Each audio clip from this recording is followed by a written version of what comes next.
The woman held her phone tightly as she spoke to the police with a firm voice. I'm telling you, there's a black kid causing trouble in my yard. Soon, flashing lights lit up the quiet street, and the sound of sirens cut through the peaceful afternoon. In the middle of it all stood Anthony O'Neill, an 11-year-old boy standing beside a police car. His face was pale and his hands shook. A small crowd had gathered around him, whispering among themselves. This was how it all began. Anthony was a bright and polite boy who had just moved into the neighborhood with his dad. He loved soccer and spent most of his time outside practicing his dribbling and shots. That's exactly what he was doing when everything went wrong. His soccer ball bounced out of his driveway and rolled across the street, stopping in a neighbor's yard. Laughing, Anthony chased after it. To him, it wasn't a big deal, just getting his ball. He walked to the edge of the yard and called out, "Hello, excuse me, my ball's here." But no one answered. Anthony hesitated. He didn't want to cause any trouble, so he looked around to see if anyone was watching. When no one came out, he decided to step into the yard to grab his ball. But what Anthony didn't know was that someone was watching.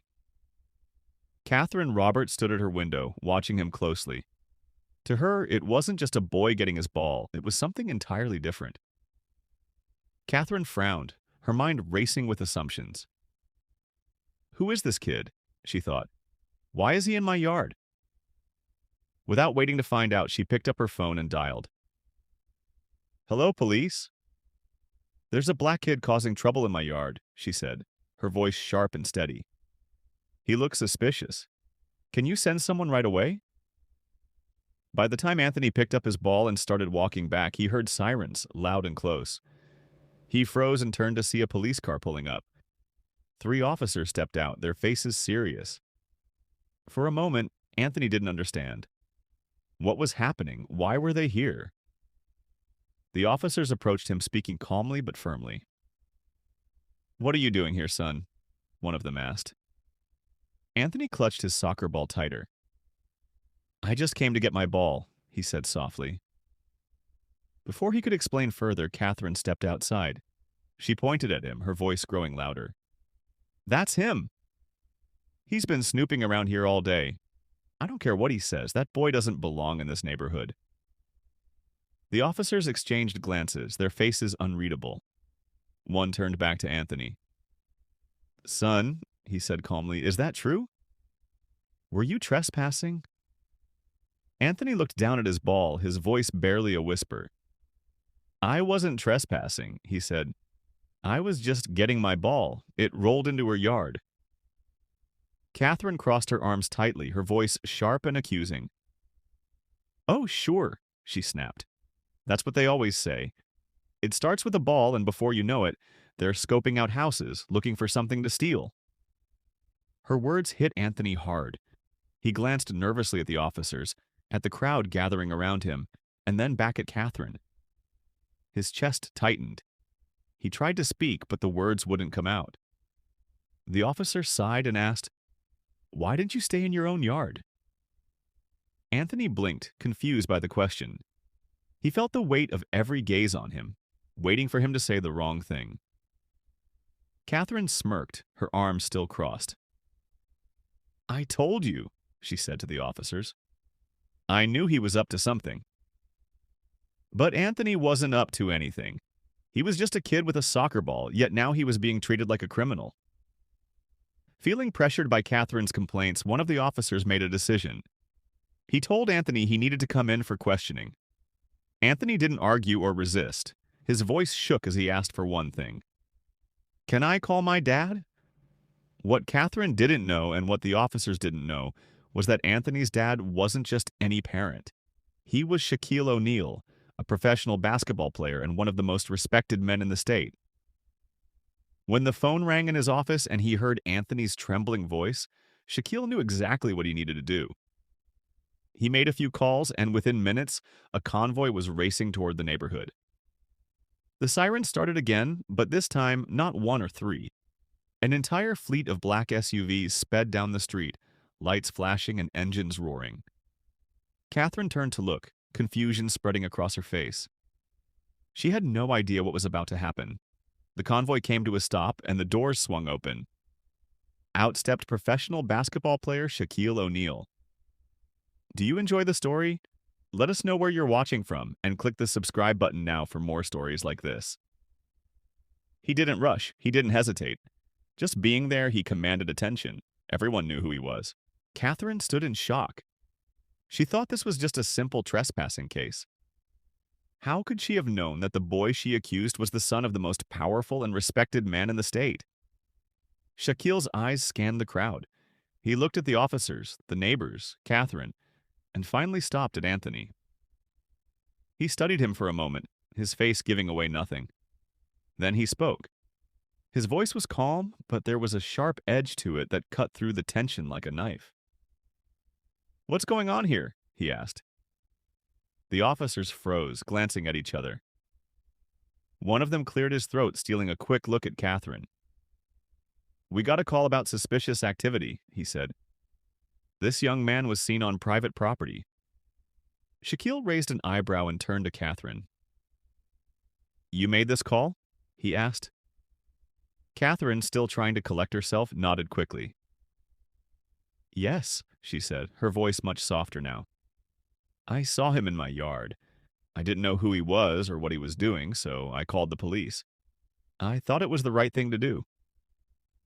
Shaquille didn't say anything right away. The silence felt heavy, his eyes fixed on Catherine. Then he turned back to the officers. "This is Anthony O'Neal," he said, his tone steady. "My son. What proof do you have that he was doing anything suspicious?" The officers shifted nervously, avoiding his gaze. Shaquille glanced at Anthony, his expression softening. He gave him a small nod before turning back to Catherine. "So," he said, his voice calm but firm, "an 11-year-old boy goes to get a soccer ball, and your first thought is to call the police?" Catherine's hands clenched into fists. "I didn't know who he was," she said defensively. "He could have been anyone. And kids like him, they don't just wander into people's yards for no reason." Shaquille's face didn't change, but his voice dropped lower, sharper. "Kids like him?" he repeated. "What exactly do you mean by that?"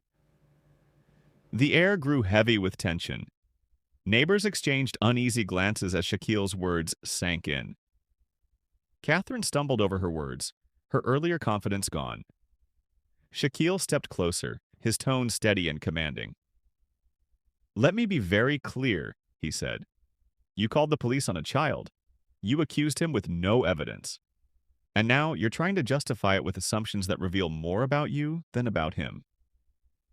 The crowd stood in stunned silence as the truth of the moment became clear. Click the subscribe button now if you believe justice shouldn't depend on someone's looks or the color of their skin. Shaquille turned to the officers. "I want this resolved," he said firmly, "and I want it done the right way. My son deserves better than this."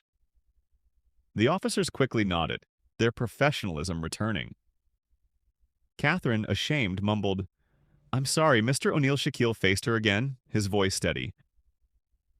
"This isn't just about my son," he said. "It's about every child who's ever been made to feel like they don't belong. Every parent who's wondered if their child will make it home safely." The crowd listened in silence. For some, this was a moment of realization, a mirror showing their own biases. For others, it was a reminder of how much work still needed to be done.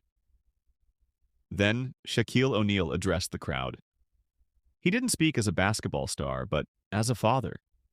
He talked about fear, prejudice, and the need to see each other as human beings first. His words were simple but powerful. We all have a responsibility to ourselves, to our neighbors, and to the children who will inherit this world. Let's make it a world where they feel safe, where they feel valued. Shaquille turned to Catherine one last time. His voice was calm, but his words carried a warning. Think carefully before you make assumptions like this again. Next time, it might not end here. Catherine's face fell, her earlier confidence gone completely.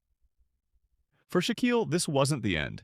It was the start of something bigger, a push to change the way people think and act so no other child would face what Anthony had just endured.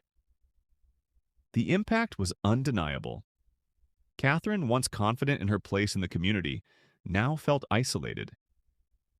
Shame followed her in every interaction, every glance from her neighbors. Shaquille reached out to the local community association, suggesting workshops and discussions on bias, inclusion, and accountability. What started as a simple incident, a soccer ball rolling into the wrong yard, became a turning point for an entire community. Catherine learned a painful lesson about the weight of her actions, one that stayed with her long after the police lights and whispers faded. And Shaquille O'Neal? He kept fighting, not just as a basketball star, but as a father, a neighbor, and a voice for those who are too often ignored. Because in the end, this wasn't just about one boy, one woman, or one neighborhood. It was about truth, the courage to confront our assumptions, and the hope that, together, we can create a world where everyone truly belongs. Don't forget to subscribe to the channel for more stories like this.